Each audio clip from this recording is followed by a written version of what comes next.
Welcome to the French Wedding Podcast with your host Naïm, the only podcast in English about weddings in France. Great conversations, tips and insights about your French wedding, some wisdom before your big day, and the opportunity to hear wedding professionals actually living and working in France, only for your day to be the most amazing to remember. Hello everyone and welcome to the French Wedding Podcast. Greetings from France. This is the place where we're recording this show. I'm Naïm, professional ceremony officiant based in my hometown, Paris, and I created this show especially for future brides and grooms willing to get married in Paris or anywhere in France. Each episode is an occasion to meet a main actor of the industry, can be a vendor such as a wedding planner, hair and makeup artist, bridal salon, videographer, venue owner, bloggers, you name it. This show exists to bring you some insight about how people do things in France regarding the wedding industry, but we also share funny stories, things to know, and special memories when we happen to work together on the very same wedding. She knows what's best and she's often right. That's how I felt after this truly interesting discussion that I had with Laura, my guest today. We talked about Paris, TV production, fine art photography, and what it means or doesn't mean anymore. I truly learned a lot. So please welcome Laura Zorman, wedding photographer in Paris, on the French Wedding Podcast. Laura, welcome to the show. Thank you. I'm excited. She is excited, guys. I had a conversation with her right before we started, and she is full of sun. Even if it's today in Paris, it's a bit rainy. Tell me a bit more about you, Laura. Okay, so the story is I used to work in TV production when I did a movie school when I was 18. I graduated and then I did a movie school. And my dream was actually to become a movie director.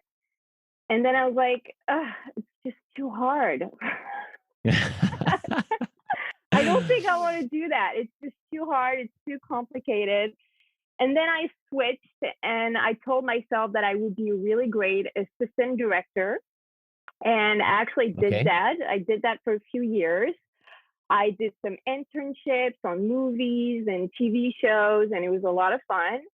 And then I switched again and I did production. So production is basically when you organize sets and shootings of the movies and of the shows. And it was actually really great. I had a lot of fun for like 5 years. And then all of a sudden, I decided to change. Actually, it's not really all of a sudden. The TV industry is kind of a shitty industry. I mean, I don't work in the industry. Disclaimer. Anymore, so, yeah. I didn't say it, guys. She said it. I don't work in the TV industry and I will never work on it again. So I'm not scared to say it's a shitty industry. There are a lot of shitty people and I don't care to say it.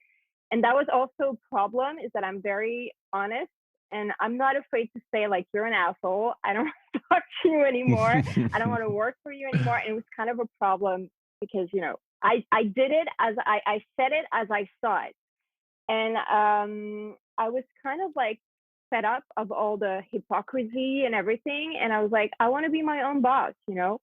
And I always did photography. I've done it since I was like 7 years old. My dad bought me my first camera and, you know, I was like, let's do it. You know, let's try to be my own boss. And I've been doing it for 3 years and it's so much fun and I love it. And it's very artistic. And as I said, I wanted to be a director, and, you know, being a photographer, it's kind of like being a director as well. You know, you kind of like direct sets and you have a model and you have the whole crew counting on you. And it's just a lot of fun. And I like to kind of be a leader. And I think that's what you are when you're a photographer. And I love it. And now I don't think I'm going to change again. I think I'll stay a photographer my whole life, but you know, you never know. I like to switch it up. So yeah. Great. Yeah. How would you describe your style? You say you're often a leader when you're a photographer. What's behind that? Well, the thing is, often when I meet, you know, brides and grooms or couples, they're very much like, oh, I'm not comfortable in front of the camera and things like that, you know. And I love to like just relax like put them in this relaxed atmosphere. And I'm very much like I think I'm kind of a funny person. I'm not like throwing flowers at me, like, oh, I'm so funny. It's not that. It's just I'm very I'm very relaxed, and I'm like, you know what? Do whatever you want and just be relaxed, and I make them laugh, and I kind of direct them a little bit, and I'm like, just be yourself and laugh and everything. And so I lead them in the right way, but I'm not a leader in a way that I'm like, okay, I want you to do that. It's not that. It's Right. just I lead them in a way that I want them to be comfortable and have fun, and I'm a very spontaneous person, and I also feel like it's very important that my pictures also have this like spontaneous feeling to them. It's very important. I like them to just laugh and be themselves. And I often say to the groom, act like you just said a really funny joke to your bride and just laugh, and they feel stupid doing it, but then afterwards they just laugh for real. Like, that's so ridiculous. They're like, oh my God, it's so funny. I know. And, I just, and then you look at the picture. Fake it till you make it. Exactly. Fake it till you make it. That's what it is. Yeah. But yeah, I just, yeah. So that was 3 years ago that you started this. That was 3 already. years ago. Yeah. I know, Tam. I mean, I'm 30 now. I'm turning 31 soon, and I can't believe it. I was 27 when I decided to like kind of change my life. And at first it was like really scary, and now I'm just really happy I did it. Yeah. And what was your first memory as a photographer? It was in a wedding, in an elopement, because I've seen that you're doing a lot of packages. Yeah, I do. So my sister is a wedding planner, actually. Oh. Yeah, I mean, she's also kind of changing directions, kind of changing path, because that's how we are in a family. We like to switch things up. Yeah, I feel there is a lot of energy in there. A lot of energy, and she was a wedding planner for 8 years, actually, so a really long time. Mm-hmm. And she told me that she would agree to take me on elopements for my first experiences as a photographer. And let me tell you, it wasn't a good experience. I wasn't comfortable with the camera, and I kind of winged it. I was like, okay, I'm going to take my camera and I'll see how it goes. But it just wasn't a good idea. You have to learn it. You have to learn to be a photographer. You can't just take a camera and be like, okay, I'm going to wing it. No, you have to learn the manual and how it works and everything. And it wasn't a good experience. But thank God I grew out of it. And after a year, I'm lying, actually. After a year and a half, 2 years, my sister finally told me, oh, you're ready. I'm going to put you on this huge wedding. I'm like, oh my God. I'm like so nervous. And I had prior to that worked with different wedding planners and different people. But this was my first really big wedding. It was in a beautiful hôtel particulier in Paris. And there was a lot of money involved, and it was a very luxurious wedding. And after that, I just finally thought to myself, okay, I'm kind of ready to expand my brand. Yeah, I wanted to propose my services to a really luxurious clientele. But honestly, what I like is just, I like to work with everybody. What I like the most when I'm a photographer is working with people, with different types of people. And I'm not discriminating in any way. I just work with everybody. If I have a good feeling with you, it's just the most important thing to me. Take me through the journey, like a bride or a future bride or a future groom or a couple, they're contacting you by email, I guess? Yes, a lot of it happens on Instagram, actually. I'm very, very active on Instagram. Well, not so much right now because of COVID. Thank you so much. It's harder to be active with COVID when you don't shoot anything. It's really hard. But yeah. But yeah, I mean, I'm very active on it, and 80% of my clientele comes from Instagram, actually. Oh, wow. Yeah. That's big. That's big. And I photograph so many people from all over the world. I'm very, very proud of to say that I work with literally everybody, Australian, Turkish people, England. I work with a lot of Americans. also. Okay. A lot of them Canadian, South America, just all over the world. And what they do is that they usually contact me after seeing my pictures on Instagram, of course, and they ask me, what if I have a packages and everything. And usually I have like 3 packages. I have proposal packages because men love to propose in Paris. So I actually love organizing proposals. It's my thing. I actually cry whenever I see that the future bride is very like, she's surprised. It actually makes me cry. I'm crying behind the camera, literally. And I love doing this. It's one of my favorite things to do, really. And every time I go to the future bride, I go to her. I'm like, you really didn't know? And she's like, I mean, I kind of knew. I was picturing. Yes.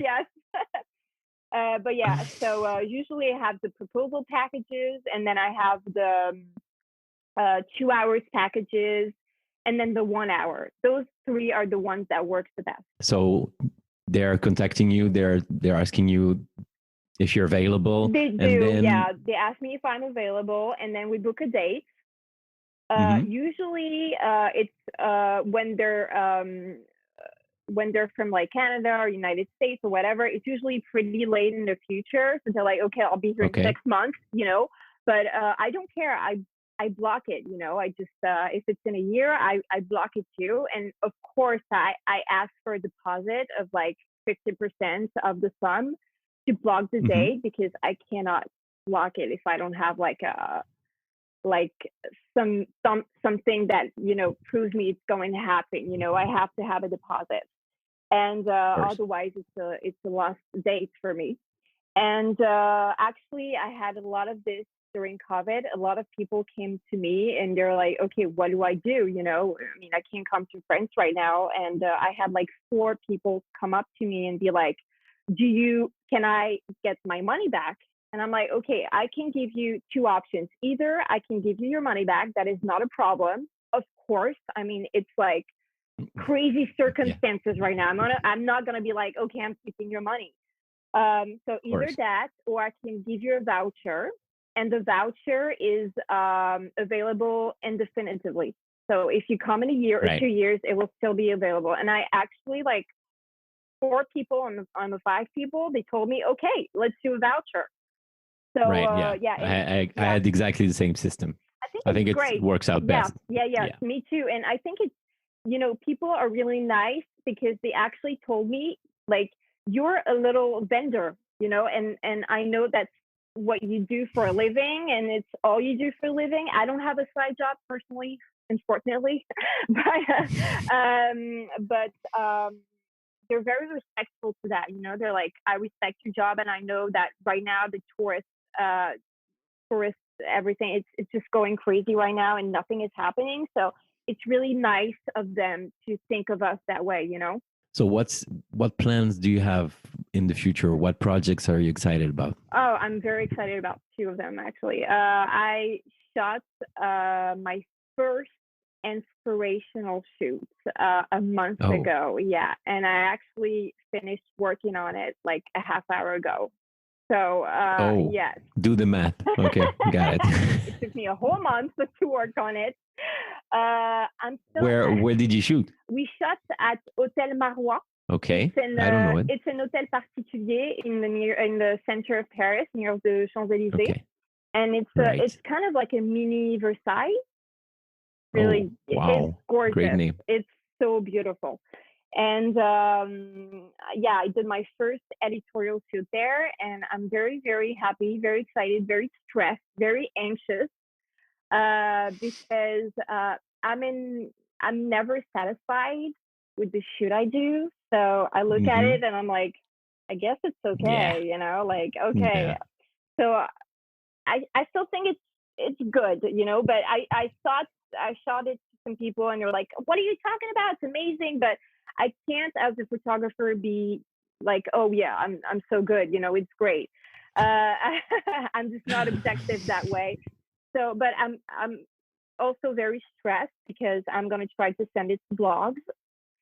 And that's what makes me nervous too, the rejection, and of course. it really scares me. And I have another one actually that I'm preparing to shoot right now for September 9th. It's gonna be in a really fancy hotel, also in the heart of Paris. I can't say the name yet, but exclusive information. Yes. And I'm working with this amazing team. We're gonna be like 15 people. It's by far the biggest shoot I've ever done. So I'm also very, very excited about that, and I hope that it will turn out good. Good. Seems like you have your experience in production helps you to calm down a little bit. 100%. It is. I mean, I always say that it helps me organize the whole shoot. And actually, the wedding planner that I'm working on right now, she said, I've never seen a photographer so hands-on on everything. And I told her, I said, I hope I'm not annoying. Honestly, I hope I'm not annoying. She's like, no, on the contrary. It's like helping me so much because she's like, I'm not by myself, when it comes to organizing a shoot, it's a huge thing, you have so many shit to deal with. I'm sorry, I'm cursing. Stuff to deal with. You're French, you have the right. Thank you so much. And it definitely helps me a lot for sure. Yeah. Great. And you started photography through your dad. Is that what you said? Yeah, because my dad used to be a reporter, and he was actually the youngest reporter in France. He was 17 when he did his first cover. Whoa. Yeah. So, yeah. He traveled internationally and everything. And he did this for 4 years. And then after that, he changed. Just as like we always do in my family, we change our work. Mm-hmm. And and when I was 7, I asked for my personal camera, and then I started experiencing stuff. And I mean, I've been shooting for 24 years. Yeah. Wow. Yeah. That's a long experience. That's a long experience, but honestly, I mean, as I said, my first elopement was 3 years ago, and I was completely lost. So, I mean, I think I was just doing stuff, for fun, and I wasn't really taking it seriously. And I never took the time to really learn how the camera worked, But, You're talking about all the technical aspects of the... Exactly. Right. And it's so important because if you want to evaluate, you got to know how the technical aspect works. And yeah, I mean, just to tell you how everything changed, last September I actually was at this Salon du Mariage, this kind of like wedding exhibition in September at the Hotel Lutetia in Paris. And it was the first time that I would meet finally famous quote unquote wedding vendors. And I met this guy, Atelier Presse-Burger. He's this guy that does, oh God, my English, I'm so sorry, invitations and, oh God. Anyway, he does logos and everything for like companies and stuff. And he did mine because I said I want to change how people view my my company. And he said, okay, you know what? The base of it is really the logo. So I changed the logo. Yeah. And after that, it's true. I changed the logo and I changed the name of our company. And all of a sudden, the image that people had of my company changed. There was a little switch. And after that, I did a workshop with this really great photographer. Shout out to Jérémy Froliger. Yeah. I don't know him personally, but we've been talking through DMs. Yeah, well, he's absolutely amazing, and I love him. And great guy. He's a great guy, absolutely adorable. And I did my workshop right after I changed my logo, and it was back in January, so right before COVID. And I learned so much through him, and he does exclusively fine art photography. So can you describe for the audience, for people who don't know what's fine art? It's very hard. I don't know. I know it's gonna be. I know it's gonna be hard. So that's why I prefer you to do it. Yeah. I'm not sure I'm gonna do well. I'm not a pro. Yeah, I mean, fine art photography is definitely I mean, fine art photography used to be a way to describe photographers that would only shoot on film. All right. That was the old definition. Now Mm-hmm. it kind of changed, and it's changing with its time because a lot of photographers that shoot fine art only shoot on digital cameras, like me. Right. Mm-hmm. I only shoot digital because unfortunately shooting on film is extremely difficult, and it's also really Yes. expensive. So yeah. So fine art And time photography, consuming. oh, 100%. So fine art photography is definitely, it's, it's very light. All Mm-hmm. it's very light and it's very airy. That's how I Okay. describe it. Light and airy. And the colors are very pastel colors, I guess. Yes, that And works. yes, and it's mostly for, I would say, a very luxurious clientele as well. That's how we describe Okay. it. So those are the main words. I would say luxe, pastel, light, and airy photography. Okay. Okay, so if you look at Instagram and you look at hashtag fine art wedding photographer, you will definitely find the definition of it and understand it more because it's very hard to describe it, a style of image with words, Mm-hmm. So anyway, so I did this workshop with Jeremy, and he helped me a lot because, of course, he's an excellent photographer and he focuses on the details, and that's what I was missing, I think, on the way I photograph things. The detail is very important. Details of the flowers, details of the bouquet, details of the dress, and of course of the jewelry. Everything is extremely important, and he taught me that. And after that, I thought to myself, it is time to really evaluate how I work. And the shoot that I did actually a month ago at Hotel Marois, and I hope it's going to be published, is a definition of what I learned with Jeremy and what I've been working at, which is the evolution of the way I photograph.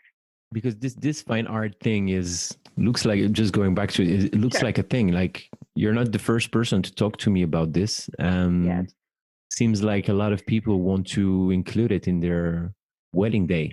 Yes, because I feel like fine art photography is definitely becoming like a marketing thing. I might get a Okay. little hate saying that, but it's true. I feel like today fine art is definitely a marketing thing. Like people, when they want to get married, they often tell me, "Are you fine art?" Even though they don't really know what it means. They're going to Okay. ask me that, and I'm not fine arts. I'm not, and All right. I'm not sure I ever will be. Even though, I mean, the thing is, as I said, for me, fine art is truly, it's truly photographing on film. That's for me. It's if you want to be 100% fine art, you got to be on film. So right now, I'm not shooting on film. So for Mm-hmm. me, I'm not fine art. But I definitely try to include um, the light and airy side of the fine art thing in my pictures because that's my style. But I don't put it on. I don't use it because it's fine art. I use it because it's my style. That's how I am. I Right. love lighty and airy pictures. It's just I love it. It's my thing. And so I use the hashtag fine art, but I don't know if I am. I say that I'm not. Maybe it's very objective. If someone looks at my picture, Yeah. maybe he or she be like, "Oh, it's so fine art." Okay, well, good. Yeah. Yeah. But Especially in yeah, this world today, everybody have an opinion. exactly. And If you say something, you just end up being screenshot and put on Twitter, oh and yeah, people would just be absolutely. like, "He's not right." Yes, yes, yes. Everybody knows. Yeah, exactly. So you know what? It's my opinion, and I respect everybody's opinion. And if you think you're fine art, well, great. I mean, who am I to not say you are? But honestly, what I love also is fashion photography. This is my thing. I love Patrick Desmarchelier. He's one of my favorite photographers. Pinter Lindbergh, all of those really famous photographers from the 90s. That's what I like also. And I also tried to include it in the editorial that I actually did a month ago, as I said. And so for me, I like to mix it up. I like to say I'm a fine art / fashion / wedding photographer. That's what I like to say. Yeah. Very good. Yeah. Very good. And talking about your experience in photography, you were talking about these 2 photographs right before. Yeah. Do you consult other people's work, and do you think that it inspires you in a way? Oh, 100%. Like I have a Pinterest with boards filled with pictures, and I have so many photographers that I admire. Fashion, wedding, editorial, just everything. And I mean, for me, it's very, very important to say that. I mean, it's very hard to create a picture based from zero. I mean, of course, you're going to be influenced by everybody. If you watch a show, like, for example, if you watch Stranger Things, it's one of my favorite shows. I love the 80s. It's my thing, I love it. Yeah. Yeah. So those people were inspired by Steven Spielberg and, all of those big names, and you cannot, and it's one of the most amazing show ever. And I don't think it's bad to say that, you're going to take an idea from this photographer and you're going to take this idea from this photographer and then you're going to create your own thing. I'm definitely open to say that I get inspiration from everybody, of course. Like, it's so important to be honest, and be like, of course. Yeah. Yeah, that's what I was about to say. It seems like you're very honest about your work, and what you're doing is very modest, in a way. Yeah. Oh my God. Yes. I will. Yeah. Maybe I'm too modest. I think it's important. Yeah. And I don't know. On the other hand, I think it's needed today, especially when you see everybody through Instagram filters and Snapchat filters and fine art. Also, let's talk about fine art, guys. I'm gonna tell you something that I always say. We're in the wedding industry. Like, calm down a notch. You're not saving the world. Okay, you're not a doctor. You're not a nurse. Okay, what I mean? Go back to earth. Get off your high horse. Exactly. Like, calm down, baby. Okay. So you're not saving life. All right. Yeah. And I mean, we're not gonna name any names, but we know people that are like up on their high horse, as you said, but that's gonna be this way in any industry. Let's not forget, it's $1 billion industry. Of course, there are going to be people with like a huge head, obviously, but it just makes me laugh. Like, honestly, I don't care. Too. Yeah, and it doesn't affect me, so whatever. Sounds very good. Yeah, I really liked your character. I heard a few months ago. I heard a podcast that I'm a big fan of, and they were talking about the authenticity kills competition, and I think it applies to you. You're very authentic. Thank you. That's so sweet. Your spontaneity and everything, I really like it. So, talking about your business again, is there something that you want to offer to the audience today? Yeah, for sure. I mean, in this time, we need to have fun, guys. So I'm offering you the first 30 minutes of a shoot wherever you want in Paris. And, let's meet up. Let's take some great pictures and let's have fun. So there you go. Sounds like an amazing plan. And where can people find you online? They can find me on Instagram, Laura Zorman Photography, all attached, photography with a Y at the end. And they can contact me and DM me and say that they heard the interview on the French Wedding Podcast. And we can definitely work something out. Sounds pretty good, Laura. Yeah. Thank you so much for taking the time to be with us today. Thank you. It was awesome. And I'm sure I will catch you somewhere in Paris to talk about fine art photography. Oh, yeah. My favorite subject. Or maybe not. Thanks again, Laura. Thank you. Hey guys, thanks again for listening to the show today. You can find more information on our guests in the show notes, as well as my contact and my website. If you have any questions regarding your French wedding, I'm happy to help. Also, please do not hesitate to leave a review for the show. There's also a link for that. That will literally take 1 minute of your precious time and will mean the world to me. I always appreciate your support. Thank you again very much for your time and feedback. Wishing you a great day or a great night anywhere you are in the world. I send you some good vibrations and we'll talk to you again soon for a new episode. Bye bye.